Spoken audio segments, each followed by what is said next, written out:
سب سے بلند ہے، 1,24,000 کم و بیش انبیاء اکرام علیہ السلام کی امتیں ہیں، ان سب کو ایسا لقب کیوں نہیں ملا؟ کیونکہ حضور صلی اللہ علیہ وسلم کی امت سب سے افضل، سب سے اعلیٰ، سب سے بلند و مرتبے والی ہے۔ آج اس امت کو دیکھ لو، کسی کو اپنے کام کی پڑی ہوئی ہے، وہ کہتے ہیں یار میرے گھر کے حالات اچھے نہیں ہیں، میرے گھر کا گزارا نہیں چل رہا، میرا تو خود کا گھر نہیں ہے۔ میرے مرشد حضرت مفتی حسن رحمہ اللہ تعالی علیہ ہیں، وہ فرماتے ہیں ایک مجلس میں ایک لڑکا بیٹھا ہوا تھا، 10-12 سال کا بچہ، اس نے مفتی صاحب نے پوچھا بیٹا آپ کا گھر کہاں ہے؟ اس بچے نے کہا استاد جی فلاں گلی ہے، فلاں محلہ ہے، فلاں شہر ہے، اتنے مکان نمبر ہے، وہ میرا گھر ہے۔ مفتی صاحب رونے لگ گئے، کہا بیٹا وہ تیرا گھر نہیں ہے۔ کیا وہ تیرا گھر نہیں ہے؟ مفتی صاحب میرا گھر کہاں ہے؟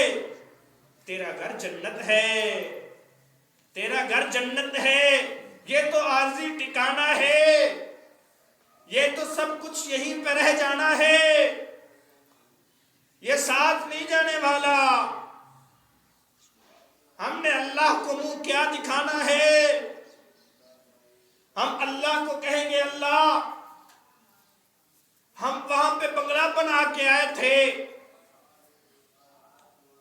وہاں پہ ہم اپنے بنگلے میں 10 گاڑیاں کھڑی کر کے آئے تھے، اللہ ہم فلاں جگہ پہ ایک بنگلہ ایک اور بنا کے آئے تھے۔ او میرا بھائی چھوٹا سا گھر ہے، زمین 2 گز زمین کا ٹکڑا چھوٹا سا تیرا گھر ہے، اس دنیا کو پہچان لے۔ بڑے دولت مند آئے، میں ایک کتاب میں پڑھ رہا تھا، ایک بزرگ لکھتے ہیں کہ ایک شخص کسی کی قبر پہ گیا، قبر پہ جا کر کہنے لگا، جس کی وہ قبر تھی وہ جج تھا، جج۔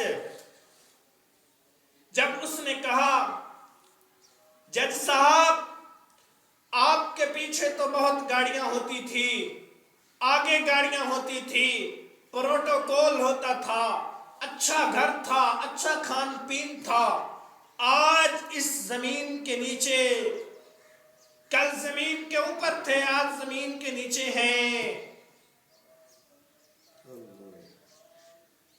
اس بات سے پتہ یہ چلتا ہے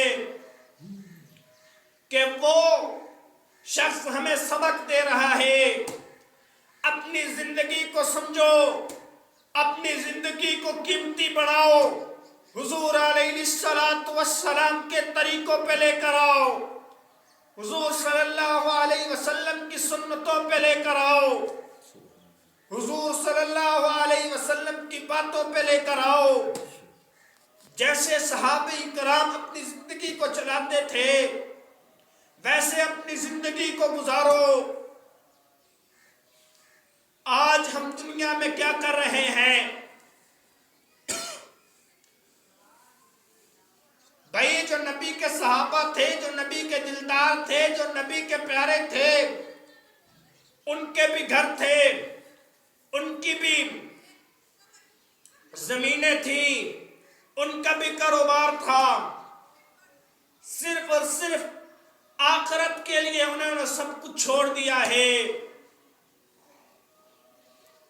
کہتے سیدنا عثمان ذو النورین رضی اللہ تعالی عنہ بہت مالدار تھے، بہت زیادہ مالدار تھے، حضور صلی اللہ علیہ وسلم پہ سب کچھ لٹا دیا۔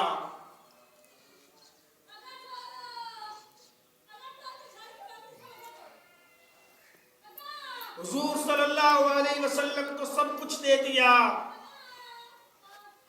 اور حیادار بھی تھے، رکھتے ہیں, جس کے پاس پیسہ ہے, جس کے پاس گاڑی ہے, کس کے پاس بنگلہ ہے, کہتے ہیں یار اس سے ڈر بہت لگتا ہے, یہ نہ ہو کہ اس کو کوئی برا لفظ کہہ دے, یہ کاروائی نہ کروا دے, یہ پولیس کو نہ بلوا لے. بھائی ڈرنا ہے تو صرف اللہ کی ذات سے ڈرنا ہے, ہمیں اور کسی سے کیا ڈر ہے؟ اللہ سے ڈر اور اللہ کے عذاب سے ڈر. مجھے ایک شخص اللہ والے ملے, کہتے ہیں مجھے موت سے ڈر نہیں لگتا, قبر سے بھی ڈر نہیں لگتا. میں نے کہا پھر ڈر کس چیز سے لگتا ہے؟ کہتا ہے اللہ کے عذاب سے ڈر لگتا ہے, اللہ کی پکڑ سے ڈر لگتا ہے. اللہ کی پکڑ اتنی سخت ہے کہ تیری سوچ بھی نہیں ہے اتنی. جتنے ہم گناہ کرتے ہیں اتنی ہماری سوچ نہیں. ہم گھروں میں بیٹھے رہتے ہیں, میں بھی انہی میں شامل ہوں. ہم گھروں میں بیٹھے رہتے ہیں, دروازے کے سامنے مسجد ہوتی ہے, لیکن اللہ ہمیں نماز کی توفیق نہیں دیتا کہ ہم جا کر نماز پڑھ لیں. جب اللہ ناراض ہوتا ہے رزق نہیں بند کرتا. جب اللہ ناراض ہوتا ہے یہ نہیں کہتا کہ سورج اس کے گھر میں تیری روشنی جائے. جب اللہ ناراض ہوتا ہے وہ کسی کا دانہ پانی نہیں بند کرتا. جب اللہ ناراض ہوتا ہے سجدوں کی توفیق چھین لیتا ہے. جب اللہ ناراض ہوتا ہے سجدوں کی توفیق چھین لیتا ہے. ہم اتنے بدبخت ہیں, مؤذن دن میں 5 مرتبہ بلاتا رہتا ہے آ جاؤ, کامیابی کی طرف آ جاؤ. کامیابی کس چیز میں ہے؟ دین میں ہے. کامیابی کس چیز میں ہے؟ نبی کے طریقوں میں ہے. کامیابی کس چیز میں ہے؟ اسلام میں ہے. کامیابی کس دین میں ہے؟ اصحاب کرام رضوان اللہ تعالی علیہم اجمعین کی طریقوں پہ ہے. کامیابی کس چیز پہ ہے؟ نبی کی سنتوں پہ ہے. کامیابی کس چیز میں ہے؟ میرے بھائی قرآن میں ہے. کامیابی کس چیز میں ہے؟ اللہ کے حکم کو ماننے پر ہے. کامیابی کس چیز پر ہے؟ اللہ رب العزت کی ذات کو راضی کرنے پر ہے.